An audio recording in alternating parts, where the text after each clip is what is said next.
Now, in this part of the presentation, we're going to cover a couple of characters who really are a big deal for the play. Fortinbras, on the one hand, who is a young prince of Norway, who is about Hamlet's age, and who is bent on conquest and making a name for himself in his part of the world. On the other hand, we have Laertes to our left, who is the brother of Ophelia, son to Polonius, and in age roughly the same as Hamlet.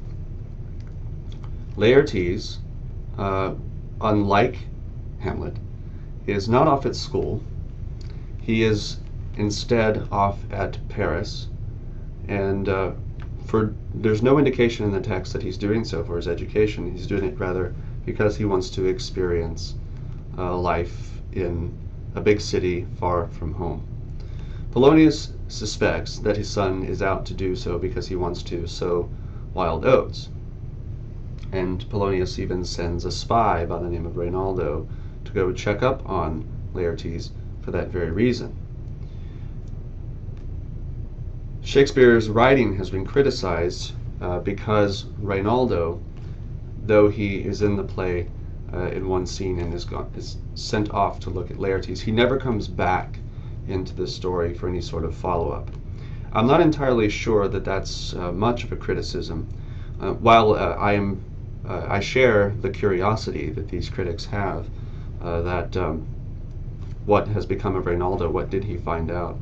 I think it's more important to establish something about Polonius's character, and that is that he is one who is willing to spy on his nearest and dearest.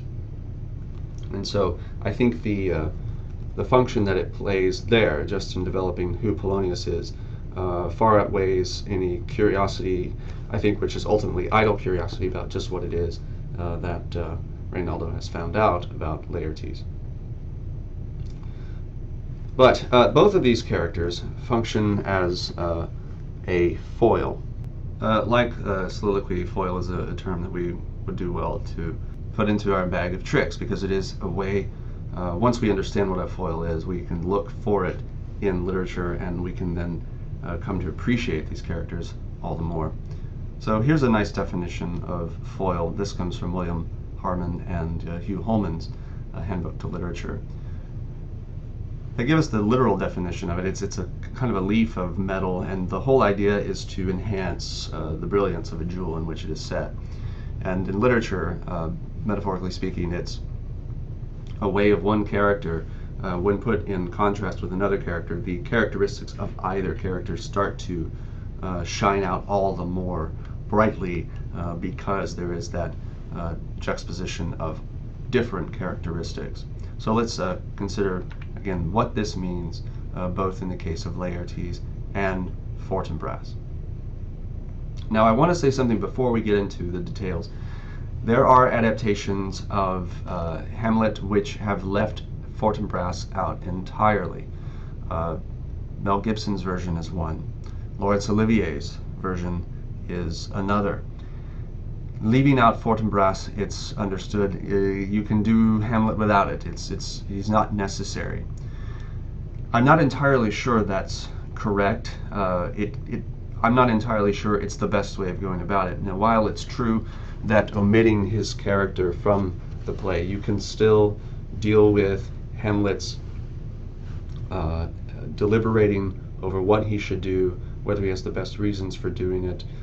You still can see a Hamlet who's waffles between being spurred to action and a Hamlet who has to wait and think about it a little bit more.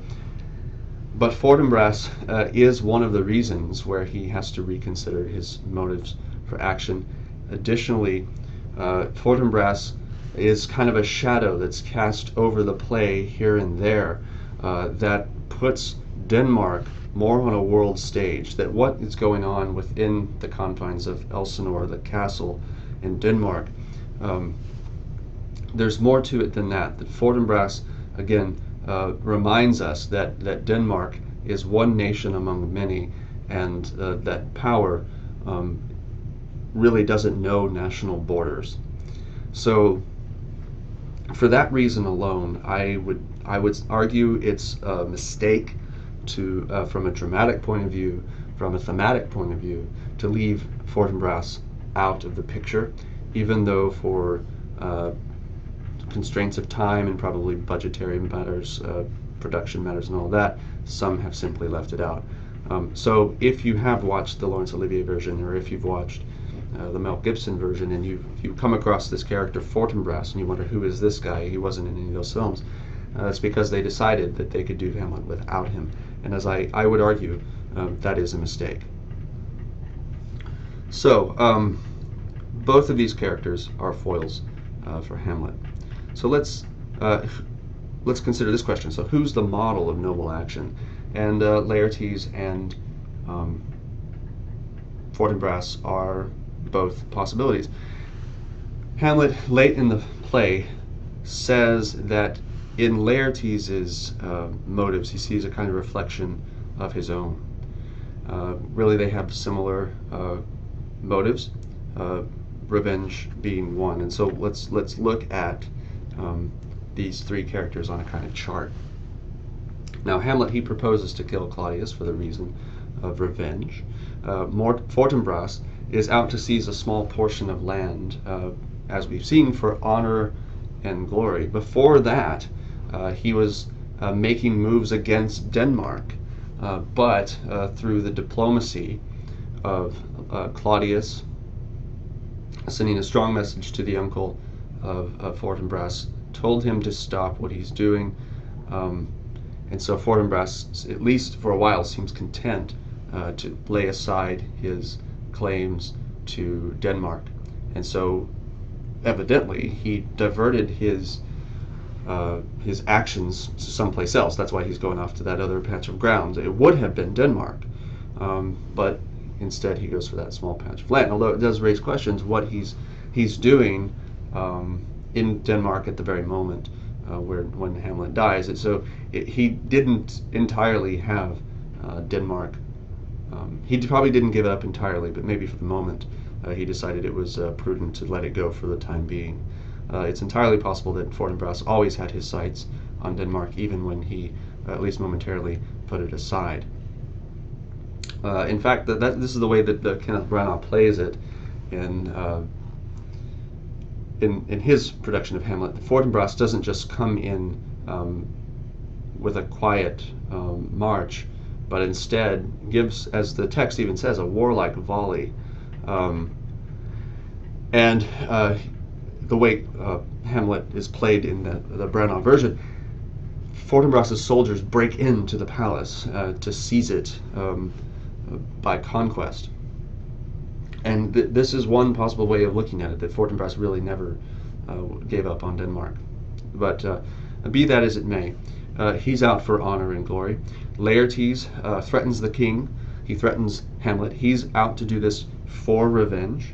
As we see, Claudius manages to get Laertes' cooperation and satisfies Laertes that he had nothing to do with Polonius' death, and so Laertes turns his sights then on Hamlet. Now, do these men follow through on what they propose to do? Yes. Hamlet is different in one important respect, in that he doesn't do it until the very end, and never really because he had resolved to act in the first place. Now, at the end of the Act 4, Scene 4 soliloquy, how all occasions do inform against me, Hamlet has said, from this time forth my thoughts be bloody or be nothing worth. In other words, the only thing he's going to be thinking about is revenge. That's not exactly what happens. When he returns from England, he seems almost resigned to his fate. He starts talking about how there's a special providence in the fall of a sparrow, that if his death is not now, then it will come later, and if it won't come later, then it'll be now. And he says all that matters is just being ready for it. He seems as though he's just given up on acting, and so he's in one of his philosophical moods again, but not suicidal, just resigned. Interesting point of character for Hamlet. But he dies acting. He dies enraged at Laertes, although he does exchange forgiveness with him once it comes out what has happened. He dies having at last killed Claudius, shoves poisons down his throat, stabs him. Pretty nasty death for Claudius, and Hamlet makes sure that he's aware of just why he's doing it and what he thinks of him. He at last vents his opinion on Claudius as he dies. He calls him now vile, incestuous, damned Dane, or something like that. He at last tells him what he thinks of him as he's killing him. So he acts in a way that he had always wanted to, but as many have pointed out, well, it seems like he was forced to do it when violence comes to him.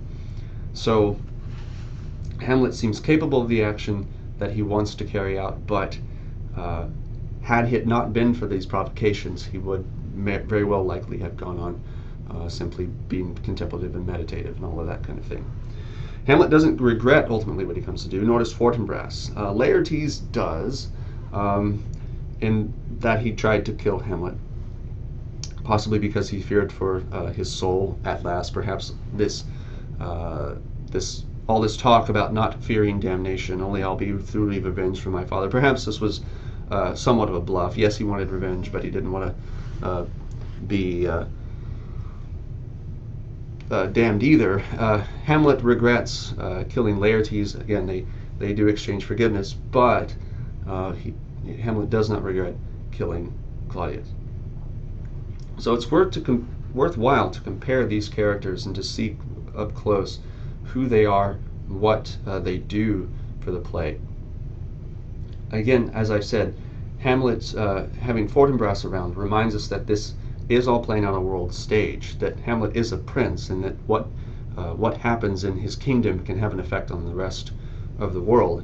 And Fortinbras, when he takes over, and as we'll see in a later part of this video, or the part of this lecture, that Fortinbras he restores order, although it's from outside, because again Hamlet failed to do what he was supposed to do without unnecessary bloodshed. It's important to note that while the ghost of old Hamlet had told him that not to do anything against his mother, and to make sure that she was unharmed, and just to leave her to heaven and to her own conscience, then for Hamlet to take action that eventually ends up getting her killed because of his failure to act in an earlier part in the play, which we'll discuss in the final part of this lecture. Really, Hamlet, this is one way that we know that he failed in his assigned task. So, but this all to remind us that Hamlet is a character who's given to a lot of thought, that has certain motives for action, but there are other characters roughly his age and who want to act for certain reasons and go and do them, and they make things happen, unlike Hamlet. And in literature we call that a foil, and we take special notice of those characters, because much of the reason we study literature is to see the human character portrayed and depicted, so that we can contemplate it and reflect on our own lives. So that concludes this part of the presentation. In the next part we're going to get into what Hamlet thinks when confronted with death.